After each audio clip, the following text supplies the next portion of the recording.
Alright, today I get to do an oil change on my 997.1 turbo. It's a nice day today. More specifically because it's my birthday, so I get to work on my car on my birthday. Got it all jacked up on the lift bars. I don't have a lift, unfortunately, so I have to lift it like this every time. Not a big deal. Doesn't take that much effort. This is the oil I'm using. Well, factory recommends 0W40 European Car Formula Mobile 1. Got my oil filter, K&N. Was able to find K&N filter that fits this specific Porsche. And I have my crush washers for the oil pan and the crankcase. So I tried going with the 5W40 Mobile 1, but starts were a little rougher than 040, and I looked on YouTube and I found a 996 turbo that had about 750,000 miles. I think you guys might have seen that. Some of you might have. Probably has 1 million miles at this point. And that gentleman said that he used factory recommended Mobile 1 0W40, and after replacing or rebuilding the motor, or replacing the motor, I forgot which he did, at about 300,000 miles, 250, 300,000 miles, the internals looked brand new still, like factory brand new. So he said he used 0W40, which I'm going to use. All right, so this is the oil pan bolt. So you want to loosen it, not by just using a wrench or a socket. You want to counter torque it, since this part is directly connected to the pan. If you try to loosen it without counter torquing it right here on this part, then you could risk breaking that part of the oil pan. So it's a lot of work to get the oil pan out.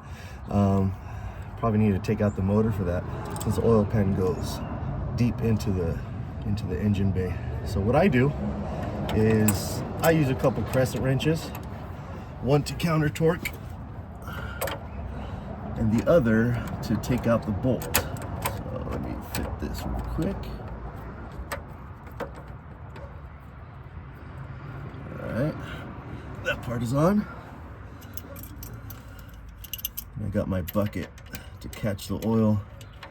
Now, I've tried to use a regular oil, like little reservoir pan, but the oil comes out quick.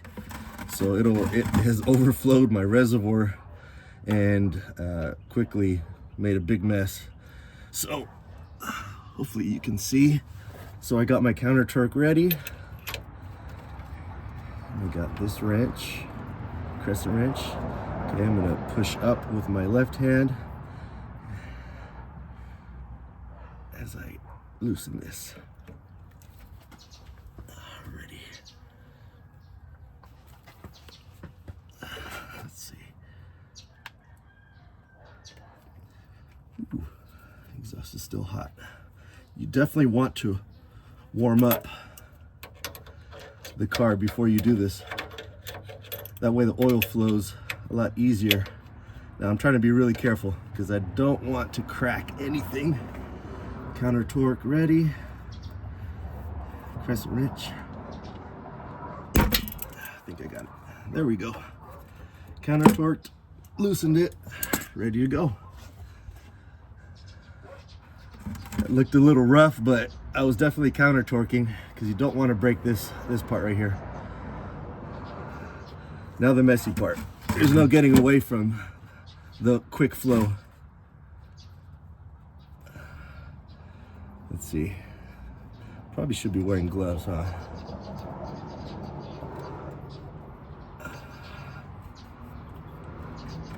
So I'm putting pressure as I unscrew it so I can take the bolt out real quick. All right, ready? There it is. Woo! A little messy. Look at that thing flow out.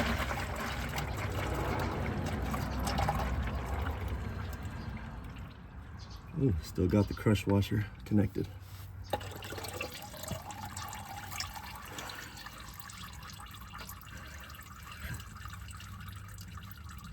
There we go. Onto the crankcase. Before I go to the crankcase, I got the new crush washer, and both sides of the crush washer are different. Okay, that is the flat side. This side has a little bit of a groove on the inside. I'm not sure if you can see on the camera.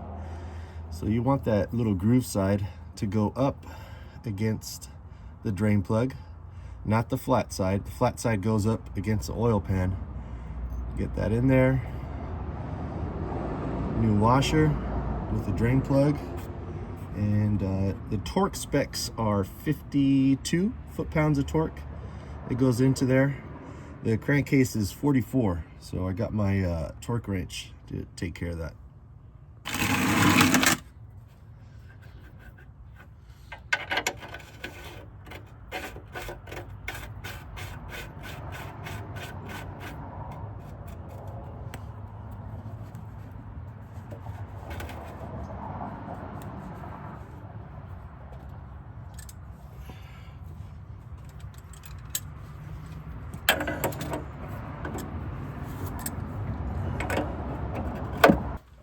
Make sure you counter torque, because you can break it tightening it as well as loosening it.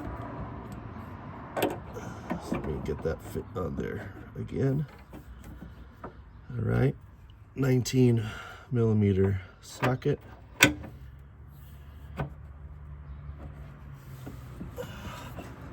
$52 foot-pounds of torque. That's what I'm gonna need. Got my torque wrench already set up. There it is. Easy as that. We gotta get this off. There it is. All right, onto the crankcase. So this is a 15mm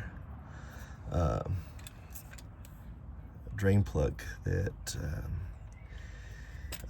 when you loosen it, obviously you don't need a counter torque, but when you tighten it, 44 foot-pounds of torque you're gonna need for this one.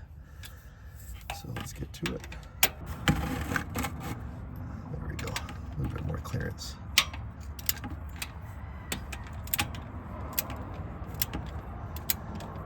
There we go. Now this one, if you're using an oil pan, you wanna make sure you get a position right, because oil's gonna come out that way and obviously come down. So when it shoots out, you don't want it overshooting whatever container you're using. Hopefully this doesn't make another little mess.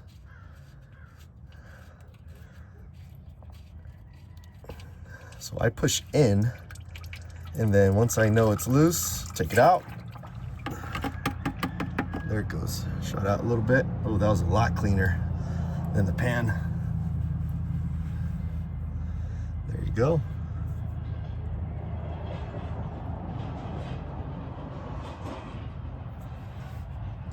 Now, when you drain the oil, this is a little reservoir for the turbo. Okay, turbo's right there. Now in the 996s, this little reservoir has a bolt to drain this, but I'm not sure exactly why the 997s don't have the bolt. I'm guessing that when you drain this, then the turbo goes without oil, even for a little bit.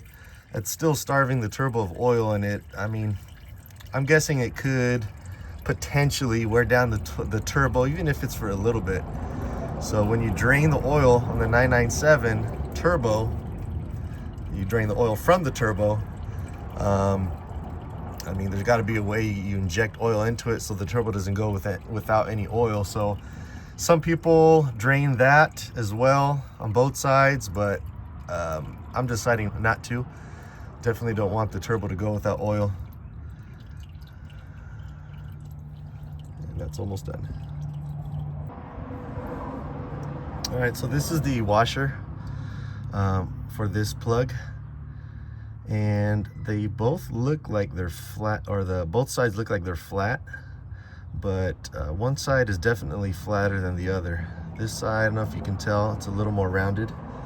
Definitely want the more rounded part to go up against the plug, and the flat part to go up against the crankcase.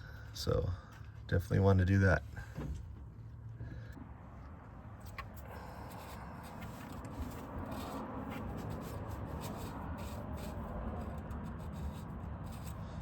Make sure you get on that right. And again, this is 44 foot-pounds of torque.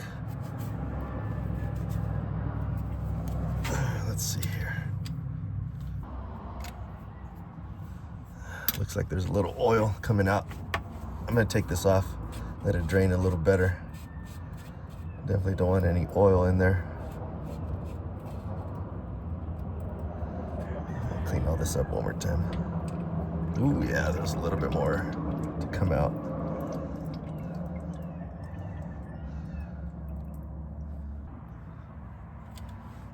All right, ready to go. Move my bucket out of the way.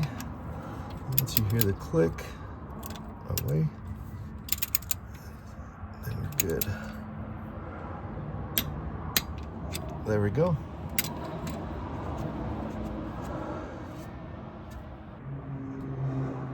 All right, here's the engine bay, oil filter right there. I got an oil filter from ECS Tuning. Definitely makes it easier to take off the oil filter cap. The stock oil filter cap, you need a special tool to get that off. Not a special tool, but a certain sized tool. With the ECS oil cap, oil filter cap, you gotta use just a regular socket. And it's billet aluminum too, not plastic like the stock cap. And that's where I'm gonna fill up the oil. It's a little awkward since it's angled, but shouldn't be too difficult. All right, I got a rag kind of tucked underneath because there's always a little bit of a spill with oil, so hopefully the rag, the microfiber towel, will absorb whatever comes out. Put that on, using a little extension.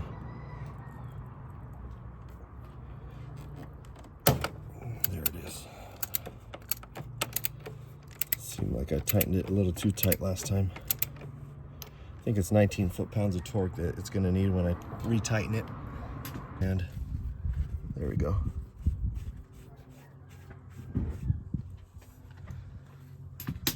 Want to loosen it slow to let the rag do its job. You take it out too fast, a lot of oil could spill. Ooh, that's hot. Still hot from warming up the car.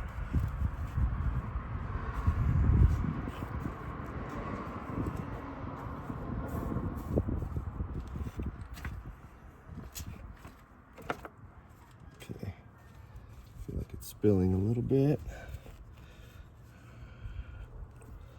Cradle this thing as it comes out.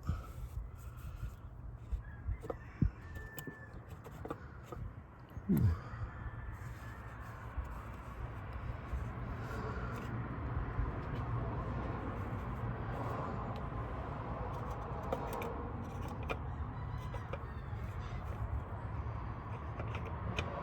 Take it out too fast, it'll spill all into the engine bay. Definitely don't want that.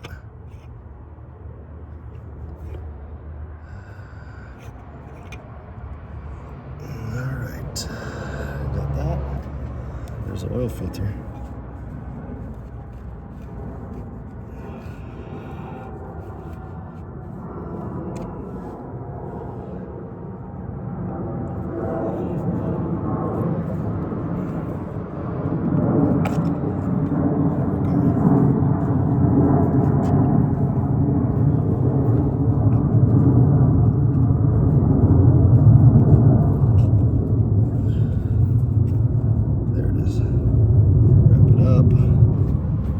Drops, no big deal. Way better than it spilling out on top of the alternator. It's hard to clean the alternator if oil gets on it. Alternator is really intricate, a lot of little grooves. Definitely want to be careful taking this thing out. Oop. Looks like that's still in there. There we go. All right. Out with the old and with the new. Wipe this down a little.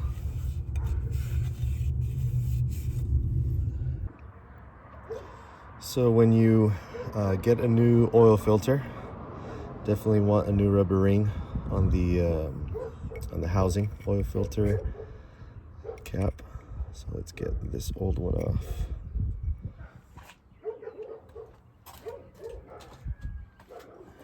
And this is the new one from K&N. Goes right on there where the old one was. But you don't just want to put it on. You want to kind of coat it with oil before you put it on.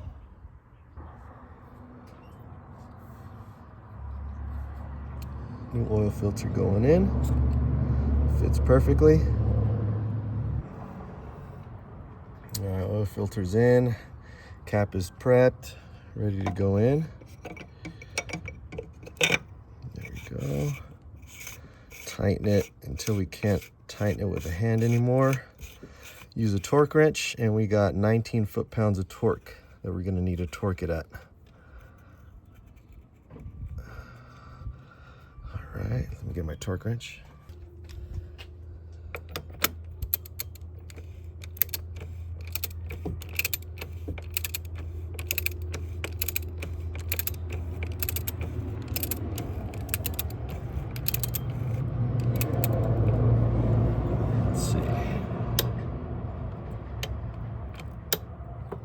There it is.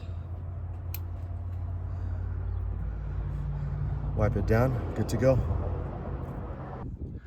So I drained all the oil in there and I put it in my midi-vac because the midi-vac's got a little measuring line and it is right above the 8-liter mark. I would say compared to all the other ones, that's about 8.25 liters, maybe just a little less. 8.25 liters translates to 8.7 quarts, so almost 8.75 quarts. So that's how much oil I'm gonna put in. I was able to fit this funnel right in there, tuck it right under the hood of the car. This is all I have. I don't have a funnel that has an extension. That would probably be easier. Actually, I recommend you using an extension that brings it out over here. But this is what I got. So I have 2 of the 5-quart jugs of Mobil 1 040. So I'm gonna definitely put this first one in and most of the second one. There we go.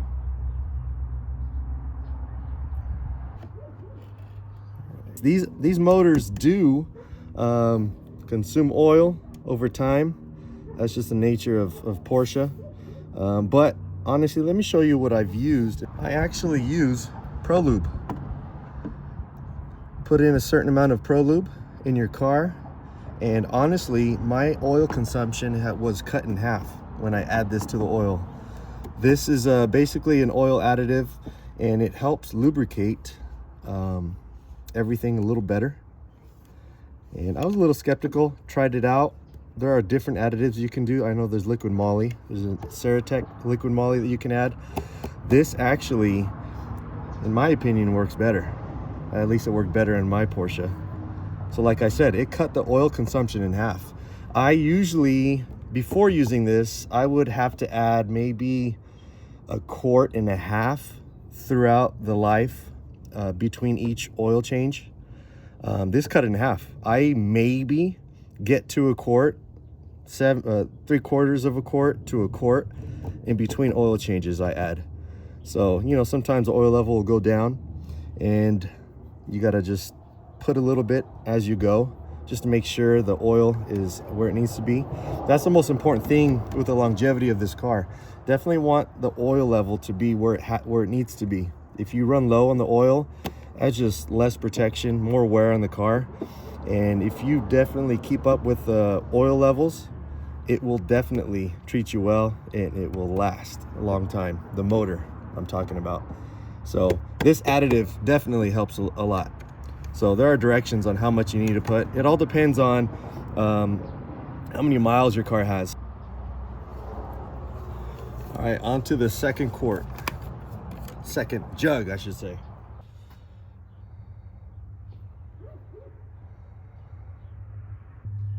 Before I go any farther, I'm gonna add some Pro Lube right now. So 1 ounce per quart, but it also says with high mileage vehicles, use 2 ounces per quart. So 1 ounce per quart if your car has low miles, 2 ounces per quart. That's how I got to how much I need to put in. All right, Pro Lube.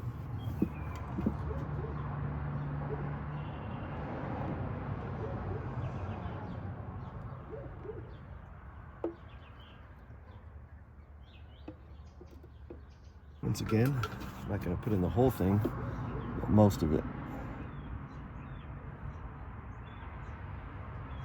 Kind of like fuel additives, you want to put it in the middle of the oil change, in the middle of putting in the oil, at the beginning or in the middle, just like fuel additives. Let's see where we're at.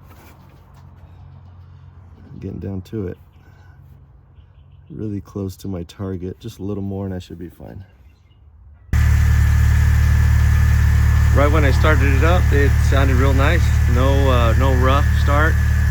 Another reason why I wanted to go with 0W40 oil is the thinner the oil, from my assumption and what I've heard other people say, is the better lubrication, especially for the rod bearings.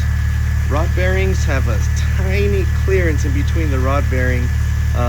Basically, it's all tight where the rod bearing sits, and thicker oils might not lubricate the rod bearings significantly. So the thinner the oil, 0W40, the better lubrication. At startup. That way there's no risk of any damage due to the rod bearing. So that's one of the main reasons why I'm sticking with 0W40. All right, after an oil change on my birthday, put in Pro Lube and put in about 8.5, 8.6 quarts of Mobile 10040 full synthetic. Looks like the oil's right where it needs to be after I warm the car up. Thanks for watching.